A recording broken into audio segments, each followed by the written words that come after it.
How to Create a Glitch Monologues Season 22 Chapter 9.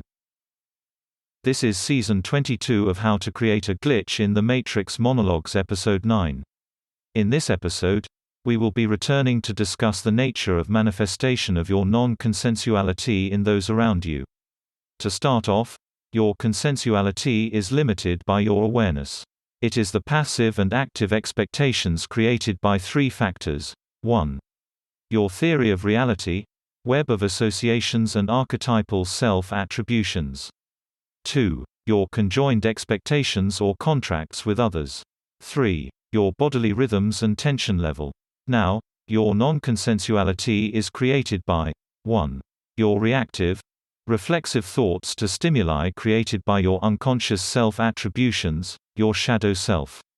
2. Your repressed impulses. The particular distribution of these two forms of reality around your physical body is fluid. But, it can be said that your conscious awareness reflects your consensuality, whereas your unconscious awareness reflects your non-consensuality.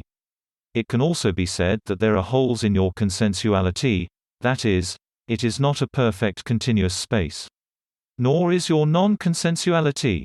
But it can also be said that the edges of your attention will manifest thoughts which are at the edge of your conscious awareness internally.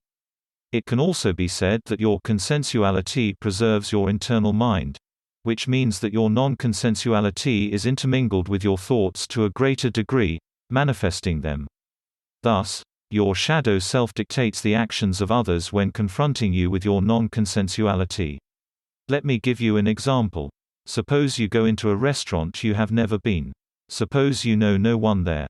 The waitress approaches you to take your order, but for a particular reason she doesn't meet your expectations. Your reactive thoughts are crude and unkind to her, which she is unconsciously aware of. Patrons at another table notice her discomfort, and, in loyalty to her, begin to accost you. They act according to your shadow self, non-consensuality, your self-judgments, not realizing that their particular comments are reflective of your unconscious self-attributions. Of course, all of this occurs according to your manifestations, which you are dimly aware of because they are at the edges of your conscious attention, as well as physical awareness.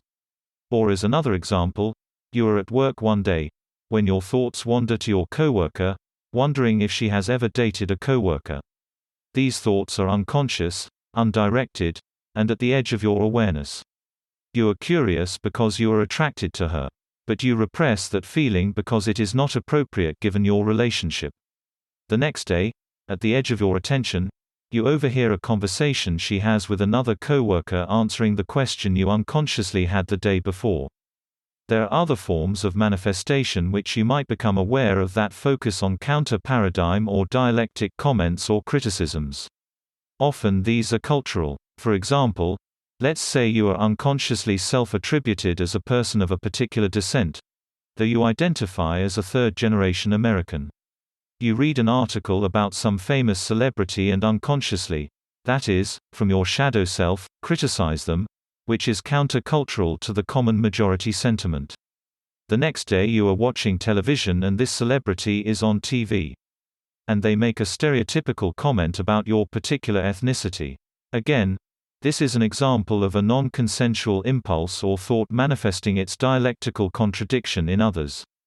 It is also important to note that unconscious self-attributions are projections in that they generate reactive thoughts in others, triggered by your conscious attention, which is to say that they precede your attention. That is why the elevator method works effectively, because you can circumvent your own reactive thoughts by undermining the confirmatory action which verifies them. They are thus frequently thoughts which act on a perception of the other, make assumptions or generalizations about a particular class of people. These reactive thoughts are instinctive, preconscious, and contingent, requiring only a confirmatory glance. A general rule of thumb, however, is that the proximity of a thought in your awareness will be reflected in its proximity in your attention. If it is just at the edge of your consensuality, your internal mind, then it will be manifested just at the edge of your conscious attention. So it is important to learn to stretch your attention into what would ordinarily be the unseen or unheard. That's the end of the podcast for today. If you enjoyed it, please like, comment and subscribe.